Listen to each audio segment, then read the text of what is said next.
আমাদেরকে আল্লাহ পাক দিয়ে মসজিদ পর্যন্ত আনছে। কত মানুষ বুড়া হয়ে গেছে, বাড়ি থেকে পৌঁছে গেছে, তারা বিছনায় পড়ে আছে, হাঁটতে পারে না, উঠতে পারে না, চলতে পারে না, নিজের খাবারটা আরেকজনের খাওয়াই দেয়। হ্যাঁ, এই যুবক তাকড়া যুবক ছিল একদিন, আজকে এখন সে বিছনায় অন্যের দ্বারস্থ হয়ে আসবে। এরকম হাজার হাজার মানুষ আছে, হাসপাতালে আছে, হাসপাতালের বাইরে, নিজের বেডে আছে, নিজের বাড়িতে আছে, দেশে গ্রামে গঞ্জে কত হাজার হাজার মানুষ বিছনায় পড়ে আছে। আল্লাহ, আর কত অন্যায় অপরাধকারী মানুষ অপরাধ করতেছে, অন্যায় করতেছে, জুলুম করতেছে, নিজের উপর জুলুম, অন্যের উপর জুলুম করতেছে। কত মানুষ প্রতারণা করতেছে, ধোঁকাবাজি করতেছে, একে উপরে টাকা মেরে খাচ্ছে। জুলুম করাই তার নীতি, তার আদর্শ হলো জুলুম করা, অন্যের উপর মানুষ এভাবে চলতেছে। আর কত আল্লাহর বান্দারা জিকির আজকারে লিপ্ত, ইবাদত করতেছে, তাহাজ্জুদ করে, জিকির করে, নামাজ পড়ে, ইবাদত করে। এই সংখ্যা খুবই কম। গুনাহের সংখ্যা অনেক বেশি, গুনাহগারদের সংখ্যা অনেক বেশি, বেঈমানদের সংখ্যা অনেক বেশি, ইসলাম বিরোধী শক্তি তাদের সংখ্যা অনেক বেশি। তারা বহু চেষ্টা করতেছে ইসলামটাকে দুনিয়া থেকে কি করে দেওয়ার জন্য, একদম শেষ করে দেওয়ার জন্য চেষ্টা করতেছে।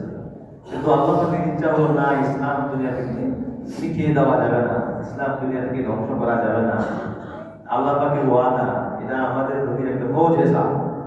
নবী মুহাম্মদুর রাসূলুল্লাহ সাল্লাল্লাহু আলাইহি ওয়াসাল্লাম, উনি সাইয়্যিদুল মুরসালিন, রাহমাতুল লিল আলামিন, উনি শফিউল মুজনিবিন, উনি খাতামুন নবিয়্যিন, উনি আখির নবী, উনি সাইয়্যিদুল কাউনাইন, রাহমাতুল লিল আলামিন।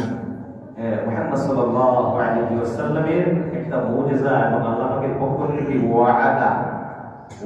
আল্লাহ পাকের পক্ষ থেকে কোন জাতি, কোন গোষ্ঠী, কোন শক্তি, অপশক্তি যদি ইসলাম ধর্মটাকে দুনিয়া থেকে শেষ করে দিতে চায়, তাহলে সে নিজে ধ্বংস হয়ে যাবে। কথা ঠিক না? সে নিজে ধ্বংস হয়ে যাবে। ইসলাম ধর্মের বিরোধিতা আজ পর্যন্ত যারা করে আসছে, অতীতে আজ পর্যন্ত, ভবিষ্যতে যারা ইসলাম ধর্মের বিরোধিতা করেছে, কোরআনের বিরোধিতা করেছে, নবীকে অপমান করার চেষ্টা করেছে, অপচেষ্টা করেছে, টুপিওয়ালা, পাঞ্জাবিওয়ালা, নামাজি, আলেম, উলামা, কোরআন হাদিসের বেইজ্জতি, অপমানিত করার চেষ্টা করেছে, আল্লাহ পাক তাকে ধ্বংস করেছেন, তাকে বেইজ্জতি করেছেন, তারা অপমান করেছেন, তাকে লাঞ্ছিত করেছেন, তাকে শেষ করেছেন, তাকে শেষ হবে ইচ্ছা। কথা ঠিক না? কেউ পারবে না, পারছে? যতগুলি বেয়াদব গেছে এই পর্যন্ত, যতগুলি বেয়াদব গেছে ইসলাম বিরুদ্ধে, বাস্তব ইসলামের বিরুদ্ধে করছে, কোন বেয়াদবের স্থান জমিনে হয় নাই, হবে না, ইনশাআল্লাহ হবে না। তাদের বেয়াদবির প্রায়শ্চিত্ত, তাদের কুকর্মের প্রায়শ্চিত্ত তারা পেয়ে গেছে, পাবে আখিরাতে বড়টা পাবে। এই জন্য আল্লাহর ওয়াস্তে মেহেরবানি করে ইসলাম ধর্মের বিরোধিতাকে বলবো, ইসলাম ধর্মের বিরোধিতা করব না। ইসলাম ধর্মের বিরোধিতা, এর অর্থটা কি? ইসলাম ধর্মের বিরোধিতা না করা, এর অর্থটা কি? তার অর্থটা হলো, যারা ইসলামকে নিয়ে চলে, ইসলাম ধর্ম না হাওয়ায় উঠতেছে এরকম না, বাতাসে উড়ে এরকম না, ধর্মটা বাতাসে উঠতেছে ওখানে নিয়ে কিছু ধর্ম নিয়ে নিলাম, ওদের বিরোধিতা করলাম। ইসলাম ধর্মের বিরোধিতা অর্থ হচ্ছে ইসলামের ধারক বাহক, তাদের বিরোধিতা করা। কথা ঠিক না? নবী করিম সাল্লাল্লাহু আলাইহি ওয়াসাল্লামের বিরোধিতা করেছিল তারা, যারা বিরোধিতা করেছে তাদের অপমানিত, লাঞ্ছিত নিশ্চিত হয়েছে। কথা ঠিক হয়েছে, কিয়ামত পর্যন্ত হবে। ইসলাম নিয়ে সবসময় দোয়া করবেন, আল্লাহ ইসলাম নিয়ে থাকতে চায়, ধর্ম নিয়ে থাকতে চায়, কোরআন নিয়ে থাকতে চায়, আল্লাহ নবীর সুন্নাত নিয়ে থাকতে চায়। কোরআনটাকে একটু ভালোবাসার সাথে চুমা দিবেন, মহব্বত করে ভালোবাসবেন। আল্লাহ তোমার কোরআনকে আমি ভালোবাসি।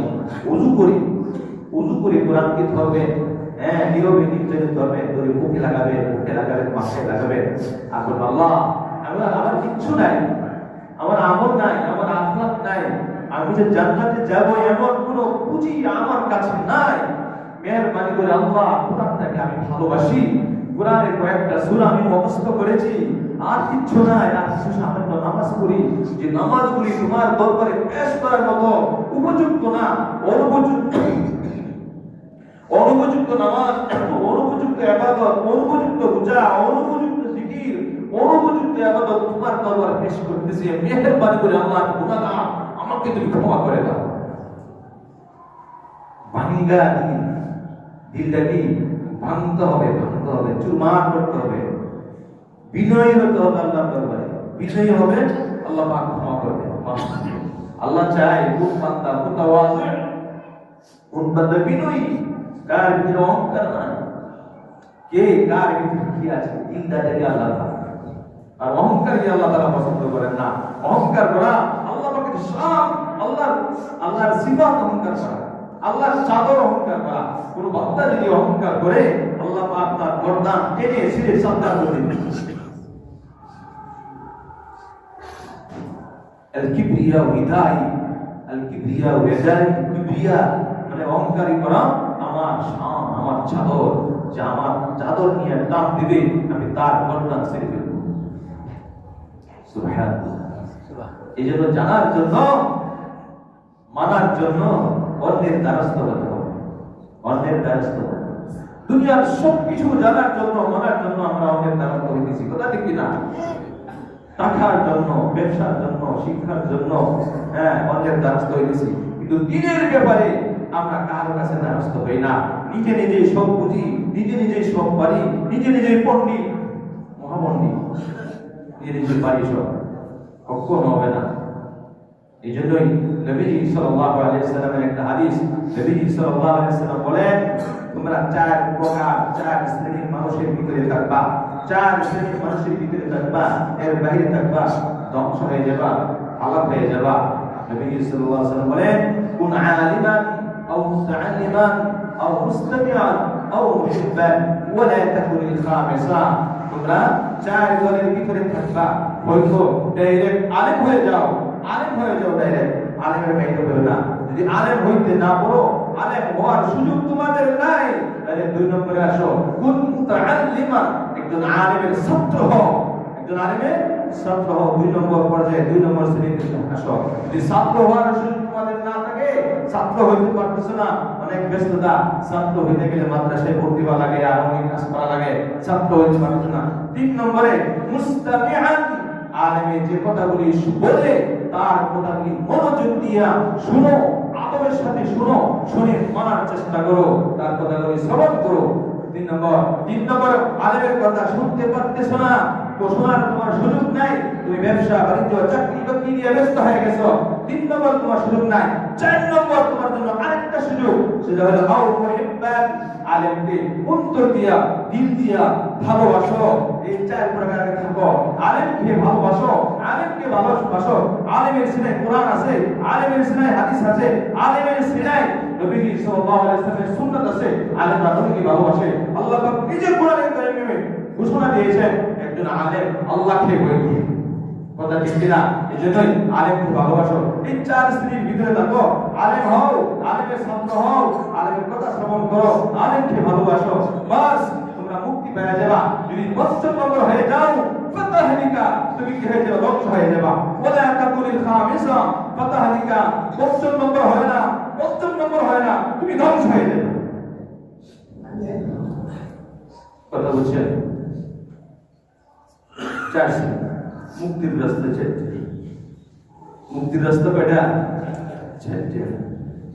এখন যত সমস্যা উলামায়ে কেরাম, মানো আলেমকে মানো, হত্যা করো আলেমকে হত্যা করো, ধরো আলেমকে ধরো, ফাঁসি দাও আলেমকে ফাঁসি দাও, জেলখানায় ভরো আলেমকে জেলখানায় ভরো, যত দোষ আলেমের দোষ, আর কারো কোনো দোষ নাই।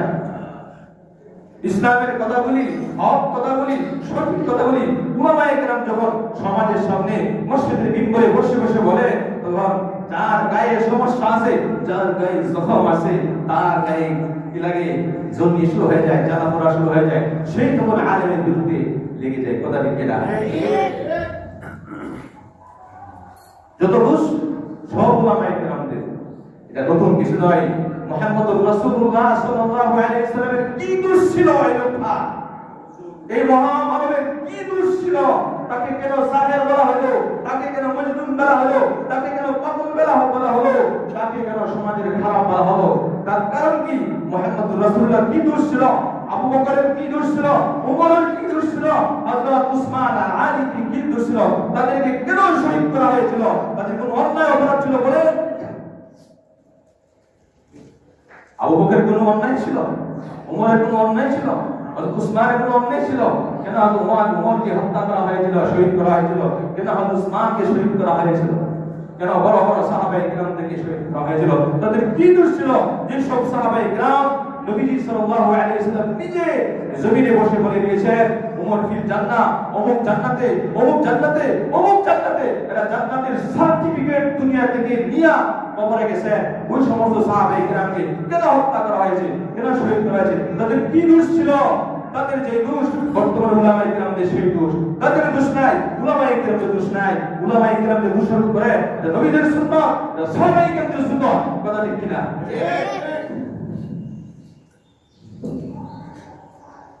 রাস্তা, মুক্তির রাস্তা কয়টা? হযরত ইব্রাহিম আলাইহিস সালাতু ওয়াস সালামের কি অন্যায় অপরাধ ছিল? কোন অন্যায় অপরাধে আগুনের ভিতরে গিয়েছিলেন ইব্রাহিম আলাইহিস সালাতু ওয়াস সালাম?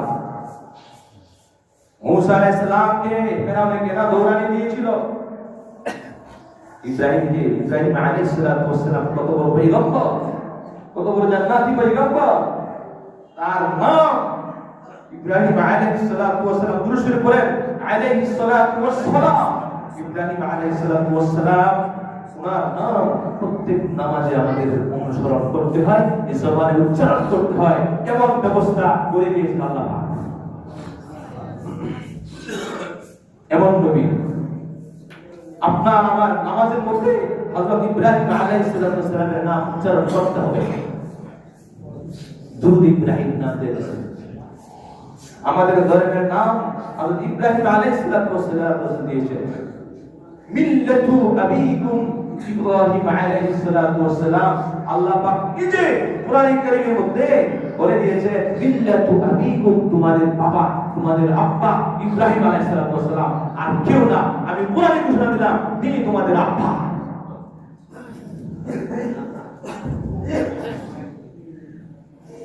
আমরা জাতির পিতা বানাইছি কারে? শেখ মুজিবুর রহমান জাতির পিতা নেই বলে? আমাদের পিতাকে, মুসলিম ধর্মের পিতাকে ইব্রাহিম আলাইহিস সালাতু ওয়াস সালাম, ইব্রাহিম আলাইহিস সালাতু ওয়াস সালাম, ইব্রাহিম আলাইহিস সালাতু ওয়াস সালাম। কথা ঠিক কিনা? একজন মানুষ, একজন ফাসেক মানুষ, তার নামে 400 কোটি টাকার মূর্তি বানানো হয়েছে।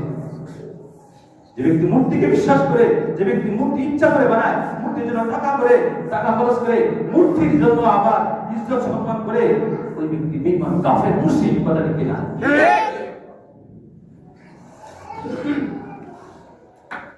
ভরে গেছে 400 কোটি টাকা মূর্তির জন্য খরচ করেছে। শিরক, মূর্তি বানানো কি পরিষ্কার শিরক। নবী সাল্লাল্লাহু আলাইহি ওয়াসাল্লাম বলেছেন, আমি এই শিরকের বিরুদ্ধে দুনিয়াতে আসছি, শিরকের বিরোধিতা করার জন্য। আর আমি মুসলমানের বাচ্চা হইয়া মূর্তি নিচে বানাই, মূর্তিকে সম্মান করি। আর মূর্তি কেউ মানলে তাকে 12 বছরের কারাদণ্ড অথবা তাকে ফাঁসি ঝুলাই দিতে হবে। এই লোকটা বেঈমান না? কেন বেঈমান? কে কোন লোকটা বেঈমান? দাবি করে মুসলমান, আর মুসলমান কোনদিন সে মুসলমান হতে পারে না। কথা ঠিক কিনা? আল্লাহ বলতেছিলাম, দুঃসব উলামায়ে কেরাম, সব দোষকেই উলামায়ে কেরাম। একটা হাদিস আমি পাঠ করেছি।